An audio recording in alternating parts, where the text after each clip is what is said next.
Hello and welcome to IMPACTability, the Nonprofit Leaders Podcast. This is a show that explores the landscape of the nonprofit organization, big and small, offers some incredibly helpful information and resources, and gives nonprofits a place to share ideas and get advice. Our show is sponsored by Sukup Strategic Solutions, offering a wide variety of services to help nonprofits maximize their impact. We're excited to bring you the stories and advice of leaders in the nonprofit sector to help you succeed in your nonprofit. So let's get started. Welcome to IMPACTability, the Nonprofit Leaders Podcast. I'm Cheryl Sukup, and I'll be your host for today's episode. We're glad you joined us today. We have with us Steve Brooder, the CEO of St. Matthew's House. Steve is an exceptionally inspiring leader. He has accomplished so much in his time with St. Matthew's House, and I'm excited to talk to you today, Steve. And so I just want to welcome you to the show. Thank you for joining me. Well, thank you. I'm so glad to be here, Cheryl. Well, can you start by telling us a little bit about yourself and the mission of the nonprofit organization you're currently serving? Yeah, I had a long background in business, real estate development, construction, marketing for many years, but I was always involved in some volunteer work with nonprofits. So when this opportunity, it was 11 years ago last month, came up. It seems so crazy that it's been 11 years. 11 years. And I had a lot of marketing experience. For 15 years, I had my own international marketing consulting company. And some of the nonprofit work I had done after the earthquake in Haiti, and that goes way back, I started Housing Without Borders to be able to respond to that crisis. Other projects like City Gardens Project, which was an urban garden infill project in communities. So then this opportunity came up, and I just thought it was a great chance to marry my passion for nonprofit volunteer work with my business background. So I joined St. Matthew's House 11 years ago in August, and then I've been serving as president and CEO since 2021. And just recently, after a lot of planning for succession, announced my retirement. Officially, I'll step down as CEO at the end of this month. But I've assured the board of directors and my successor that I'll stick around through the end of the year in an advisory capacity, just to help out. And I'll be around. That's so great. So I want to just take a moment to thank you for all of your incredible work over the years, Steve. You've done so much and helped to transform the organization. So tell me a little bit about the things that, as you're looking back at your time with St. Matthew's House, what are some of the things that you're most proud of or feel most grateful for in terms of this ability to leave a legacy behind? Well, you're right, Cheryl. We've accomplished a lot. I've seen so much growth in the last 10 years, but in particular, the last 5 years. I think about, I go back to COVID, so 2020, which seems so long ago. We were experiencing a lot of challenges, like many businesses, nonprofits were. One thing that really changed at that time was our food assistance program. So when you ask what I'm proud of, one of those things is the mission's response to food insecurity. St. Matthew's House went from serving about 300 families a month in March of 2020 to serving 4,000 families with groceries in April of 2020. And that. So wait, can you stop and go back and say that again? Yeah, you went from 300 to 4,000. Did I get that right? It exploded, 300 to 4,000 families served. And I remember and have the photographs of cars wound around our property on Airport Road. We used our thrift store donation drop-off as the distribution site. We were closed. Our 8 thrift stores closed from April to May. The governor had that order to close non-essential businesses. So without the thrift stores, in business and no donation drop-offs coming, we used this site on Airport Road for our distribution site. So we started those big, long lines of cars with popping their trunks and putting groceries in the back, which still continues today. And of course, you saw it on the news, and you saw a lot of different parts of the country doing the same thing. We grew that. I think we hit a peak in November of 2020, serving 25,000 households in 1 month. Wow. Now it's tapered off. That really demonstrates the great need, and is really an illustration of what was happening in our community at the time. Yes. And how critical your services were in a time of crisis like that. Yes, because we weren't the only ones. So there was just a lot of food insecurity. People were out of work. They were concerned about income and groceries. And the distributions, as I said, continue today. But what we did about 3 years ago, it's almost 4 years ago, we opened a 10,000 square foot food and emergency assistance warehouse. The need was there to be able to store food and then distribute from there. So we did that with the help of some grants. We opened that warehouse, and we were doing our distributions out of that last May. So we followed a national trend to do a choice pantry. We moved away from the mass mobile distributions to allowing people to come in and shop for what they needed. And we had parameters and criteria, and people checked in. But that was a best practice that Feeding America and other food pantries around the country started. It's been very successful. And as the numbers have dropped, that has continued to be a good model for us. We still do some remote distributions for seniors, and we go out to Immokalee and Henry County and LaBelle. We've served, I checked the number, about 890,000 households with groceries since March of 2020. Wow, So 890,000. It's almost 890,000. We keep track, and our food bank partners have really helped out by donating food, along with community food drives and just general donations. So that I think is one big area.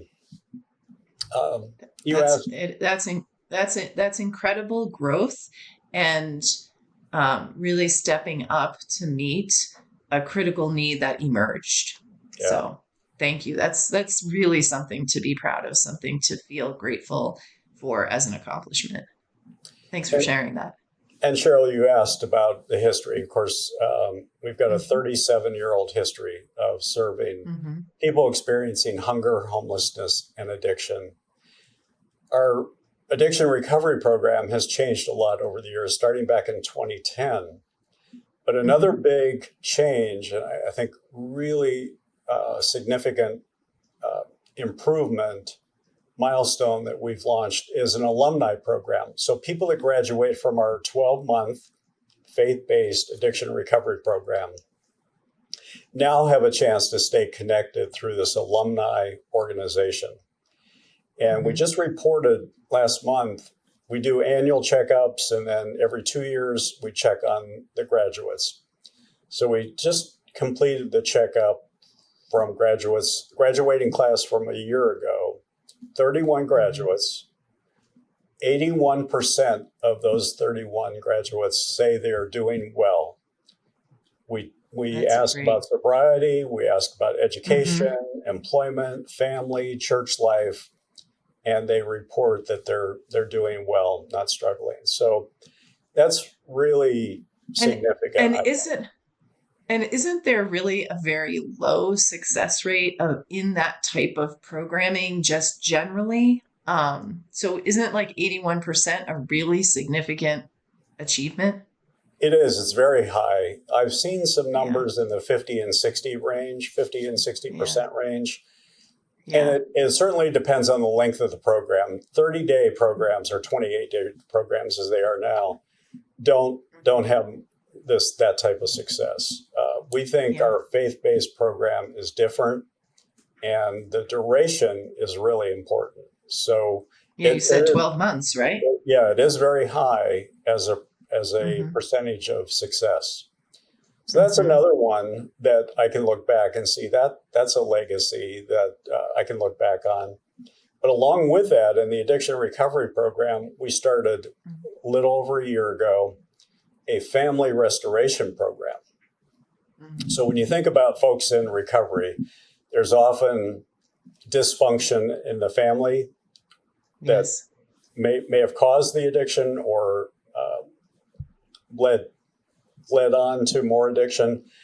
So this has been really important to reunite families and help families understand what their loved one is coming back to the family as a new creation, free from Yeah. their addiction. Um, and and the people in the program love it. They report high success, and the families also thank us and report high success. So it's really been important to get that launched and see that mature. I love that you're helping the families too. I mean, when you have addiction in the family, not all the family members are experiencing it the same way. So, understanding what their loved one has gone through and how to support them as they come back into the fold of the family can be so incredibly helpful. So, I love that you're doing that. Thank you. Yeah, exactly. Another Well, one. what else? Yeah. So another one. There's quite a few. So I know there's uh, so many. the the empowerment hub. So really proud of this. It opened November. Was a year ago, November last year. So we opened the Scott and Deli McCartan Empowerment Hub. We saw a need for a facility to do training, staff training. We had a lot of internal programs to just bring our staff along, continue learning and development. We have a facility on the East Trail, and there was about 3,600 square feet of unfinished space. So again, with a generous donor, we were able to build that out into a state-of-the-art learning and development center called the Empowerment Hub. It's been really successful in helping the people in our programs. And when I say that, I mean our shelter programs, our recovery programs, and our food assistance programs. So people that we serve, we offer them more now, and it could be financial literacy classes, ESL classes, budgeting, nutrition, menu planning, all kinds of things. And those have really served the people in our programs to be able to step up and perhaps get a better job, higher income, care for their families more. But we've also opened it up to the community. So underemployed and unemployed people can take advantage of some of these classes. We recently have a program jointly with Florida International University that is sponsored by Lennar, the home builder, to run a 16-week course for certification in HVAC and electric. So we've graduated the first class. That's really significant. And they're all employed. As you can imagine, there's a lot of openings for people in those service areas. So that's an example of the community coming together in this facility. So it's called the Empowerment Hub. That's great. And Steve, you employ a lot of the people that go through your programs too, don't you? Talk a little bit about that. I mean, that's evolved over time as well. We have checked several times, Cheryl, on people that went through the programs I mentioned, shelter recovery, food assistance, but also community service. That's another avenue where we get people coming from the courts to their assigned community service, and they can complete their hours here. So when we look at all those areas of people coming in to our midst and being employed, it can run 40 to 50% of our total employment, which today is around 340 people total. 40 to 50% of those were in the programs that we operate. That's incredible. And when I think about over the years, like how how your organization has grown and evolved. There are so many jobs too. Like they have the opportunity to learn how to do a lot of different things. I remember early on when the organization started the catering business. I can remember going to an event, another organization's event, and the gentleman that was serving our table, he was amazing. And the partnering organization talked about your organization and how all of the servers that evening were from your program. And gosh, the gentleman that was helping us that night, he was incredible, and just really a testament to the program that you are that you're running there. And I think, just over time, you've grown up these different businesses that create these opportunities for people to develop job skills, and that's a great way for them to be able to build upon their lives as they graduate from your programs. So what are some of the other things that they're, for anybody that doesn't know about St. Matthew's House's many different opportunities? Yeah, so you mentioned they give a testimony often. I recognize that many of the people that are out there employed by St. Matthew's House are ready, willing, and able to give their testimony. They like to share their success. And we celebrate that with them. And this gives them the opportunity to do that. They can work in our thrift stores. We operate 8 thrift stores. Our Lulu's Kitchen is a breakfast and lunch cafe with a drive-through. So we're just now extending the hours that you can drive through. We now have pizzas, Cheryl. We have that's so great pizza menu, so you can pick up your pizza on the way home, coffee at our drive-through. And you mentioned catering. Delicious by Design is the catering company that we operate, and again employ many people that come through the program. Excellent food in both of those programs, both of those businesses. They have really, really good food, and you can't get a better lunch or breakfast anywhere else in town than Lulu's. And then, the catering business, it's parallel, if not excelling over other catering businesses in town. You do a great job. Yeah, we've won several awards, several Best of Naples awards, and the team does do a great job. It's a myriad of types of events that we cater, from a 450 plated dinner to small house parties. So they do very well, and they're very innovative with their menu and very creative. High level of catering that you see coming out of our folks.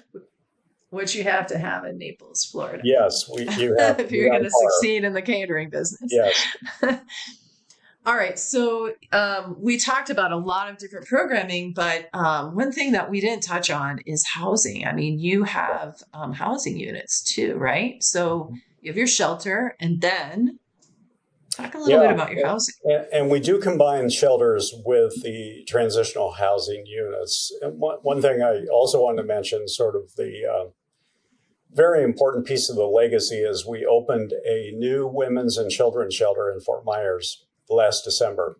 Yeah. And this was really needed. At the time we did the groundbreaking, there were 165 women living in their cars in Fort Myers that we knew of.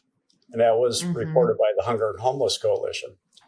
So great need for shelter for women and children. And it filled up within a week, and it's full every day. I checked just the other day, we have 83 moms with kids on our waiting list for shelter. Wow. Oh. So that's temporary housing or temporary shelter.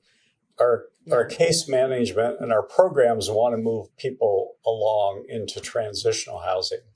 So we have 46 apartments in Golden Gate City called Wolf Apartments. That's transitional, very affordable housing for people that go through our programs. They can stay there up to 2 years. They pay rent. They have to get back to more independent living in that type of situation. We also have Justin's Village, which is just off Airport Road. that presently has 11 single-family homes. They're 3 and 4 bedroom homes. So we have graduates from our recovery program renting there. So men in houses, women in houses, again, more independent living, all sober communities, all with rules that they have to follow. And again, very affordable rents for Naples. Yeah. Now I think it's so important that you have this, Steve, because they spend all this time in the programming that you provide for them. And, you know, in Southwest Florida today, it can be very difficult to find affordable housing. So it's kind of like falling off of a cliff if you don't have that transitional piece. So it's really, I wanted to highlight that because I think it's a really important part of what you all do. Yeah, it's really critical. As you said, people can fall off that cliff. They come out of a very sheltered environment, and now they have to find a place to live that they can afford if they're working for us or have another job in Naples. Yeah. And many just can't find it, or they go into, it's referred to as sober housing. It's co-housing, shared housing that isn't always the best environment for our folks. So the fact that we have rules and sober communities where they can afford to live is really important.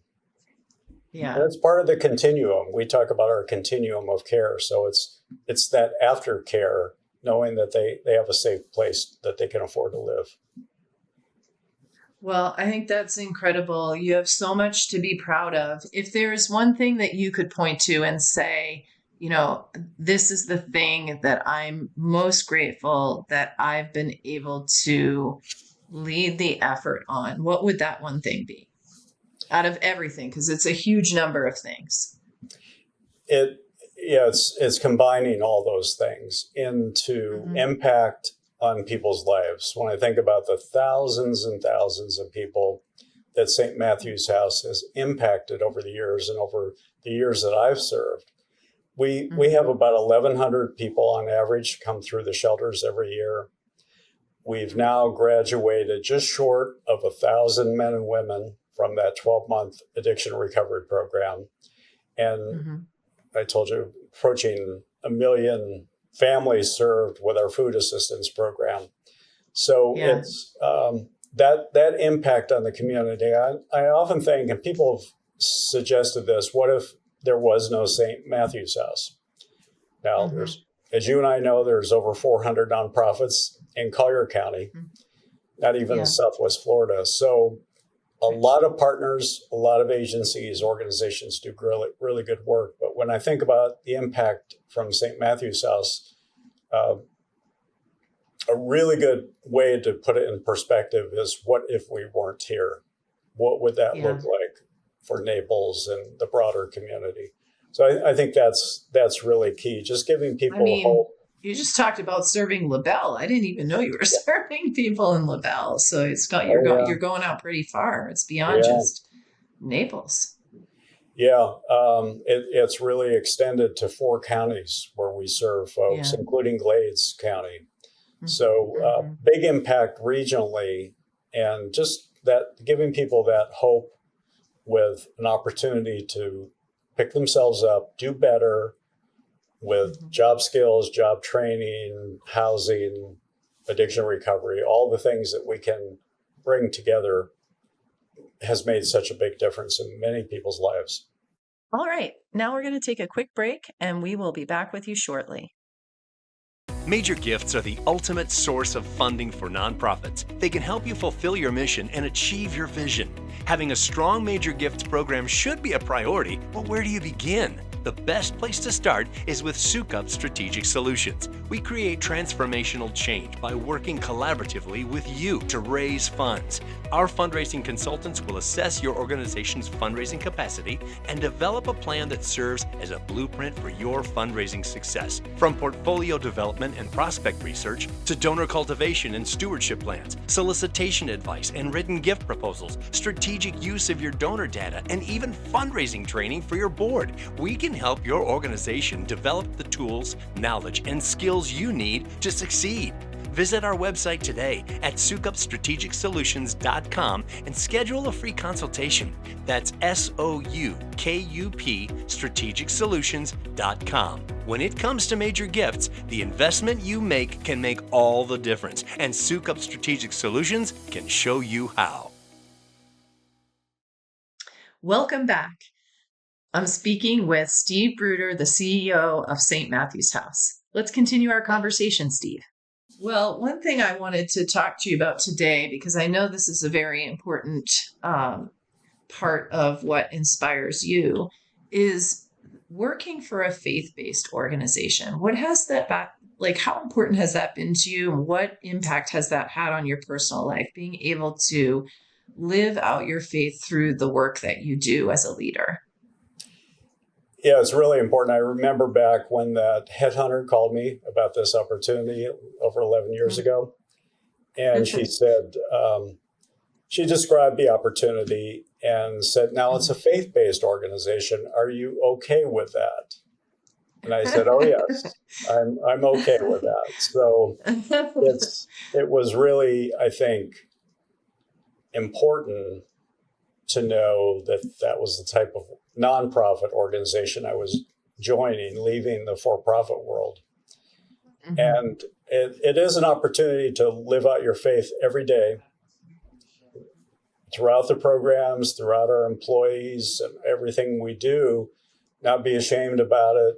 We typically do not rely on government funding, so we've resisted the potential strings or compliance that might come with some government funding. So we're free to express our faith and just be open with the people we serve. And I think overall, they respond. I also say, and this is important, that St. Matthew's House accepts people because of who we are, not because of who they are. So there's no discrimination. There's no litmus test. You don't have to convert. You don't have to accept Christ by the time you come out of the program. Nothing like that. We just show them the love of God and pour into them and plant those seeds. So that's very important to me, and I think very important to the success of the mission. So on a personal level, is there anything that you want to share with others about how it has been for you to be able to lead in an environment like this? I tell our teams, I always, I'm sure you know Simon Sinek, and he has a book called Start With Why. And there's a lot of good books and authors that really focus on that. And I've always been a big believer in know your why, start with your why, stick to your why. We can handle the what and how and all that, but I stress to our teams, really understand why it is we do what we do. And some of that has, think about mission drift or mission creep. Some of that is sticking to our why and not getting too broad. We've often been asked, well, can you help with foster kids, or can you work in human trafficking, or different areas? And my answer has been that there's a lot of good organizations doing those things now, here locally, and of course other parts of the country. So while it would be easy to be drawn into some of those other areas, again, stick with our why, and really we have a really solid leadership team. So keeping the leadership team focused, we meet every Monday for a couple hours and go through everything that's going on. That's so important, to stay connected and make sure everybody stays on track. That's great.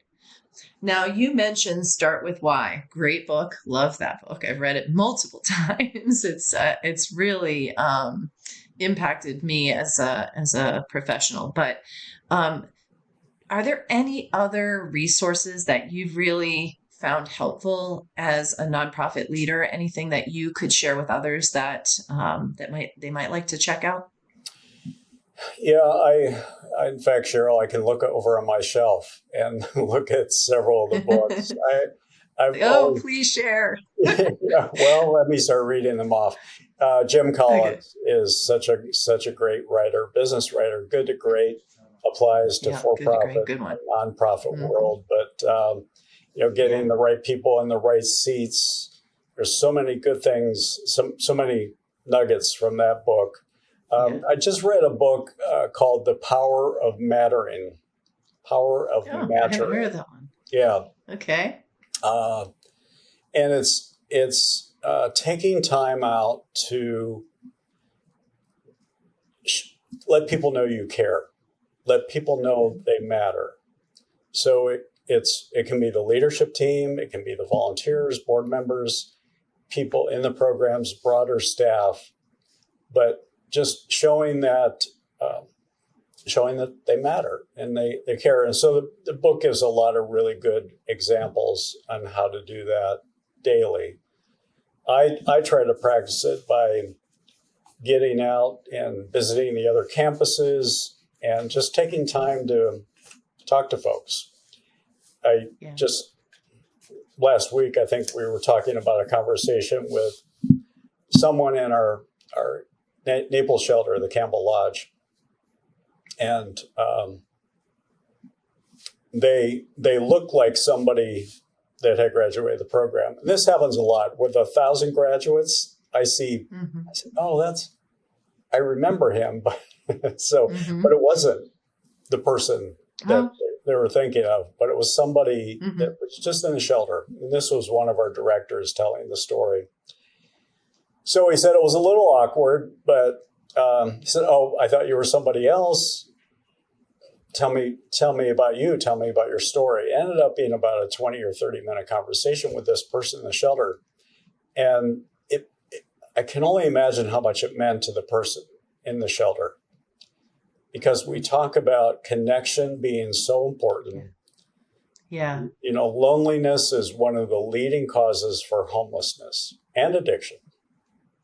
So people need to feel connected, and that human touch, showing that they matter to somebody else, is really important. So we experience that a lot. You just open up to somebody and they want to tell their story and they so appreciate being heard. Yeah, for sure. But who doesn't want to be heard? Yeah. Right. I think that's part of the human condition. Mm-hmm. One thing I really wanted to talk to you about was succession planning. So can you give some advice to listeners on how to approach succession planning? I mean, you've had a very successful tenure at St. Matthew's House. You followed another leader who had been at the organization for some time. Now you have a new leader that is going to succeed you. In fact, the day that I met you, the first day I met you, was at the Salvation Army. I don't know if you remember that day. We were there for a LinkedIn presentation, LinkedIn for nonprofits. And that's the first day I met you. And it's also the first day I met your successor. So, so Ben Bridges is your successor. He's going to be taking over on October 1st. And so when you hand the baton, tell us how it feels to have successfully planned for your own succession with your board, with your team. And from a personal level, how does that feel to you after you've done all this work and now you're going into retirement and you can pass the baton? Yeah, it's very important to know that the person, in this case, Ben, is someone who shares the passion for this nonprofit, for nonprofit work in general, because Ben has a 20 plus year experience in nonprofit work, primarily with the Salvation Army. Mm-hmm. So it's very important to know that someone is taking over that shares the same passion for this work, for the people that we serve, and has the skill set that can handle it. So, we've had a succession plan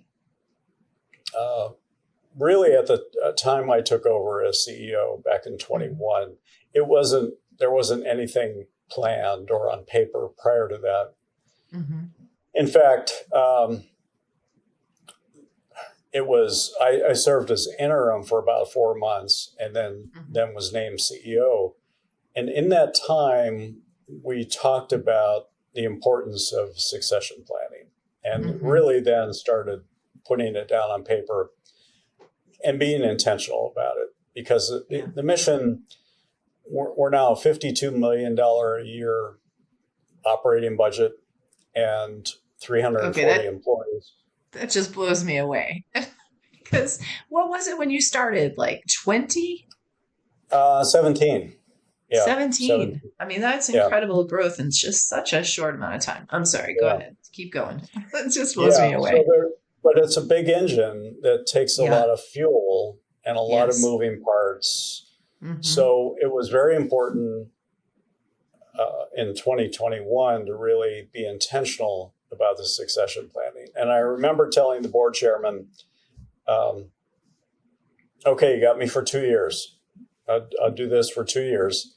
And of course, that was 2 years ago. So let's say somebody is working with a nonprofit and they have no succession plan. What do you recommend to get started?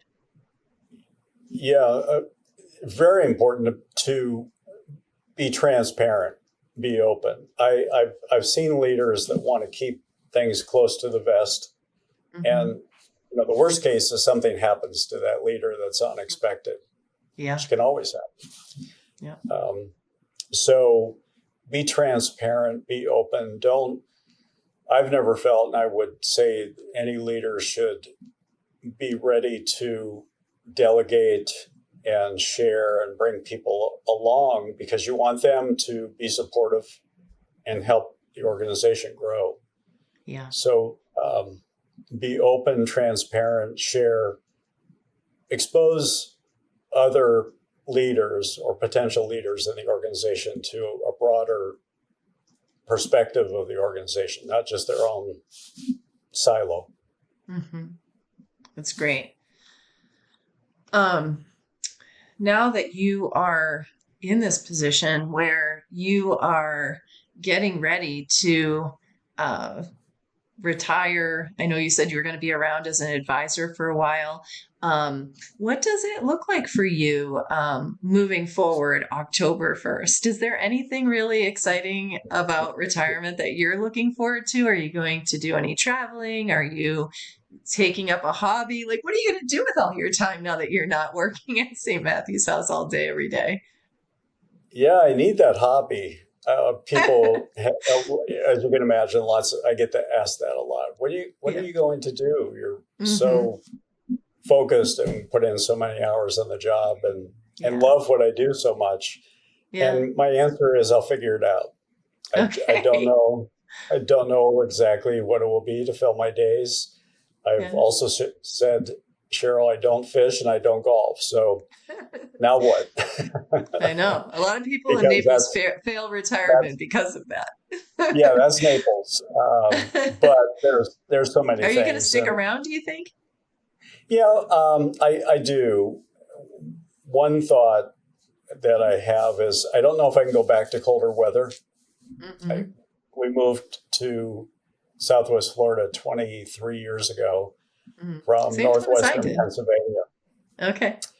So lots of snow, lots of gray skies and colder weather. And I don't know if I could do that. Times when it's 98 degrees here, I think about it. But so we will travel, not big European vacations, but our daughter and son-in-law and grandchildren are in Utah. They're both in the Air Force. And both have big jobs. And our grandkids are 7 and 10, so that's a good age to be able to spend more time with them. So that's one thing that I have planned, and I'll find some other pastimes or hobbies. Well, being with your grandkids could become the hobby. It could become the thing. Maybe you'll take up some fun things with your grandchildren that you really enjoy. Yeah, that's a good possibility. Well, is there one thing that you can point to over the course of your 11 years that you would say, ah, if only I had known that when I first started? Mhm. Hmm. Well, I think we talked about the growth, and Mhm. it's been really dramatic growth, which at times is challenging. Mhm. Finding the funding for the programs that we launch. So we've been successful, and we've been Sure. able to meet the challenges of raising additional funds to fund these new programs, like the Alumni program, the Family Restoration program, the shelter in Fort Myers, the food assistance program, the hub. But I guess might have been easier. I don't know if I wouldn't say better, but maybe easier to have slower growth, Mhm. um, so you aren't challenged as much. Yeah. The flip side of that is our growth has been driven by the need. So it's Mhm. not growing for the sake of getting bigger, Mhm. but for the sake of serving more people. We talked about food insecurity that is still there. Yeah. Yeah. 4 out of 5 households say they're challenged by the cost of groceries. 4 out of 5 households. So, Yeah. um, and I just, in fact, just before we logged on, there's an article. More people earning over $100,000 are doing their back to school and holiday shopping at Dollar General and Dollar Tree these days. Wow. That's really a So sign of the times. yeah, yeah. So I often talk about the dramatic inflation causing the areas that we serve to grow, the need to grow in hunger, homelessness, and addiction.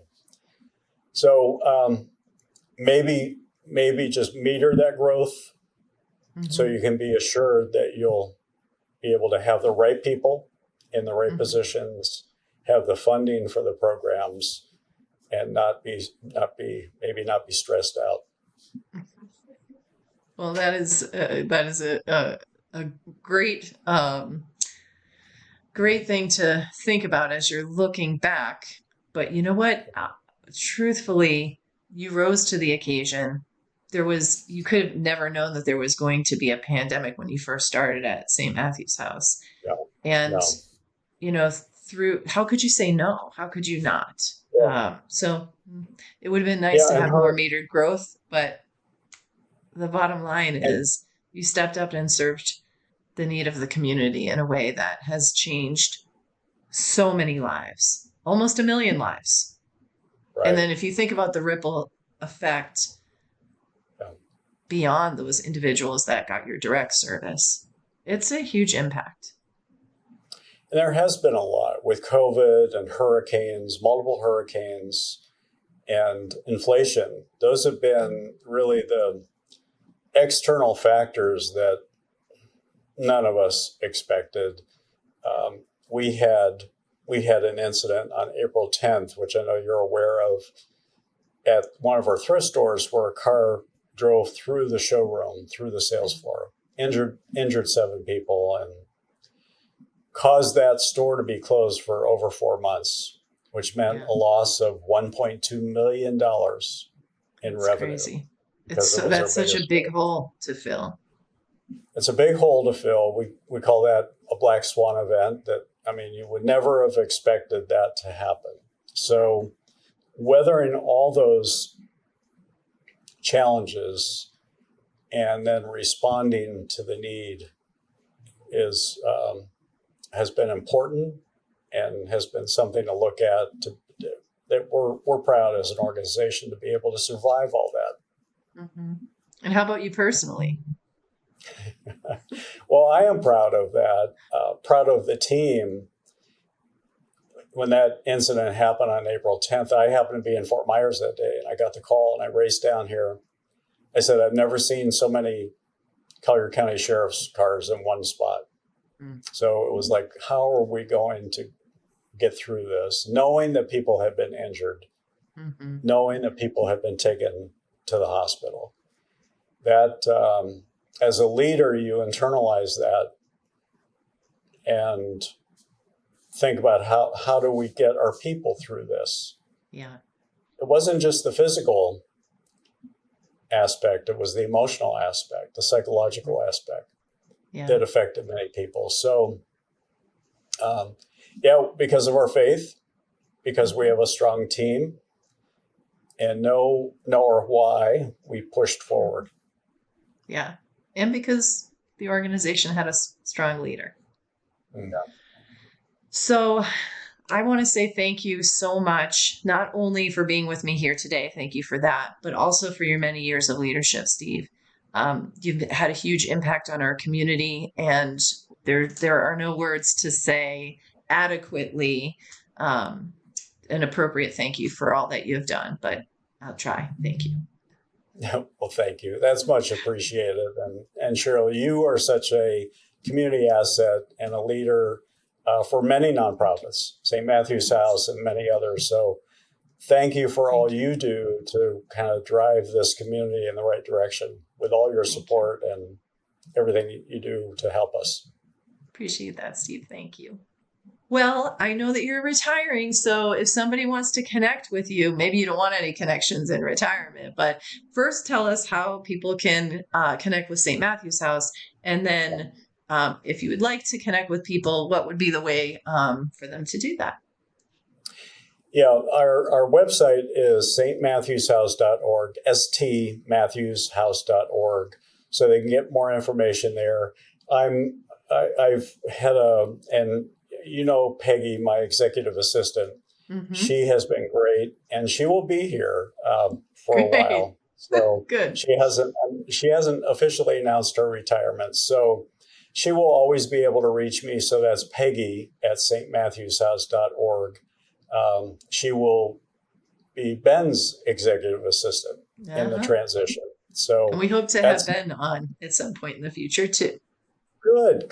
And that's another part of the succession planning is having that consistency. That's good. So Peggy has been very supportive for me and the organization, and will be for Ben. I'm sure she's going to miss working with you, though. Yeah, that will be tough. Yeah, that will be. Well, I wish you the very best in your retirement, and I thank you again, and enjoy. You so deserve it. Thanks for joining us today. We hope you enjoyed this episode. We love to hear from our listeners, so please reach out and let us know what you liked and what else you'd like to hear. You can find our email address and links to our social accounts in the show notes. If you enjoyed hearing from today's guest, we encourage you to reach out and connect with them. See the show notes for their contact information. To get more great content in your inbox each month, sign up for our newsletter at impactability.live. That's impactability.live. If you enjoyed today's episode, be sure to subscribe to the show on YouTube or in your favorite podcast app. That way you'll get new episodes downloaded as soon as they come out. Finally, we'd be grateful if you would give us a positive review or a rating so that your peers in the nonprofit industry can find us as well.